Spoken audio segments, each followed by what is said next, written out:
Salam Bapak Ibu dan saudara-saudara yang dikasihi oleh Tuhan kita Yesus Kristus.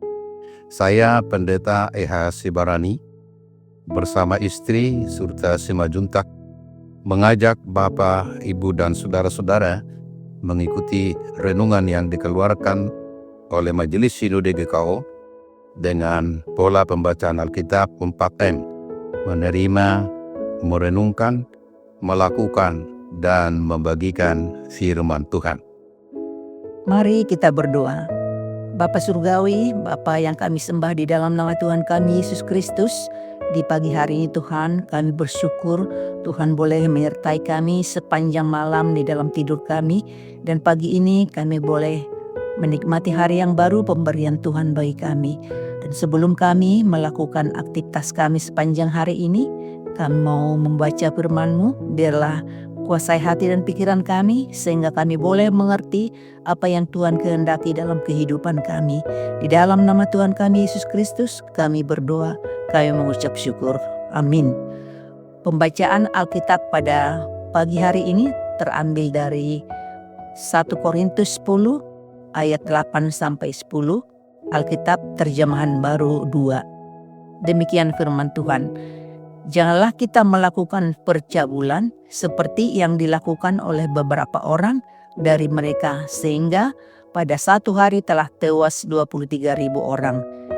Janganlah kita mencobai Kristus seperti yang dilakukan oleh beberapa orang dari mereka, sehingga mereka mati di pagut ular. Janganlah bersungut-sungut seperti yang dilakukan oleh beberapa orang dari mereka, sehingga mereka dibinasakan oleh malaikat maut. Demikian firman Tuhan. Bapak, Ibu, dan saudara-saudara kekasih di dalam Tuhan kita Yesus Kristus, tema renungan hari ini, Kamis 27 Maret 2025, Israel sebagai contoh dan peringatan. Untuk mendalami firman Tuhan ini, kita dibantu beberapa pertanyaan. Apa contoh dan peringatan menurut ayat bacaan hari ini? Contoh dan peringatan yang disampaikan oleh Rasul Paulus, jangan melakukan percabulan, jangan mencobai Kristus, dan jangan bersungut-sungut. Siapakah mereka yang melakukan percabulan, mencobai Kristus, dan bersungut-sungut? Menurut ayat 8 sampai ayat 10 dari 1 Korintus pasal 10, yang melakukan itu adalah beberapa orang dari nenek moyang bangsa Israel di padang gurun ketika keluar dari perbudakan di Mesir. Saudara-saudara, percabulan adalah perzinahan atau asusila. Nonton film-film porno pun dapat diartikan perbuatan percabulan.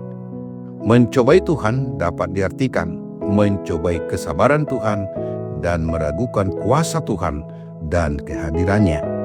Bersungut-sungut adalah berkeluh kesah, mengeluh dengan suara kecil sebagai suatu perlawanan atau suatu sikap memberontak kepada Allah. Saudara-saudara, Rasul Paulus mengingatkan orang-orang Kristen di Korintus yang berasal dari orang-orang Yahudi dan non-Yahudi agar tetap teguh mempertahankan imannya hanya kepada Kristus, tidak terpengaruh dan tidak jatuh ke dalam lumpur kejahatan dan dosa yang sebagaimana terjadi di sekitar mereka, yaitu kemerosotan dan rendahnya moralitas akibat perlakuan percabulan, perzinahan, dan perkawinan campur. Kedua, perlakuan agama-agama kafir yang mencampurkan agama dengan pelacuran, dan setiap kue-kue yang ada di Korintus ada pelacur. 3. Penyembahan-penyembahan berhala yang dilakukan oleh penganut agama-agama kafir.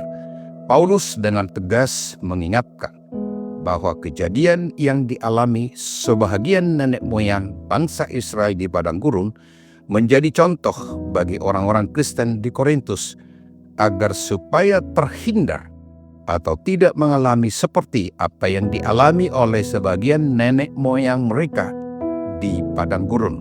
Saudara-saudara, kejadian yang dialami oleh sebahagian nenek moyang bangsa Israel di padang gurun menjadi peringatan kepada kita yang sudah menerima kasih karunia Allah dalam Yesus Kristus, dan yang telah mempersiapkan diri kita untuk menantikan kedatangan Tuhan kita, Yesus Kristus yang kedua kali, supaya kita benar-benar menjaga diri kita, tidak bermain-main dengan dosa, tetapi menjauhkan diri dari perbuatan-perbuatan dosa, membenci sifat-sifat dosa. Ingat bahwa upah dosa adalah maut, dan maut adalah kematian. Saudara-saudara, perteguhlah iman percaya kita hanya kepada Tuhan. Kuasa Kristus janganlah diragukan. Kuasanya sangat besar dan dahsyat. Setelah mempertahankan keserupaan kita dengan Kristus, hiduplah dengan meneladani karakter Kristus, mempercayakan diri sepenuhnya kepada pimpinan kuasa Roh Kudus untuk menghadapi segala tantangan yang ada. Dialah penolong kita yang setia. Bagikanlah firman Tuhan ini kepada teman-teman, sahabat-sahabat, dan kepada sesama. Mari kita berdoa. Bapa di dalam Tuhan Yesus, kami bersyukur kepadamu. Engkau mengingatkan kami agar kami terus mempertahankan keserupaan dengan Kristus, agar kami tidak jatuh ke berbagai dosa dan perbuatan-perbuatan kedagingan. Dalam nama Yesus Kristus kami berdoa. Amin. Salam dari kami, keluarga Pendeta Sibarani. Tuhan Yesus memberkati.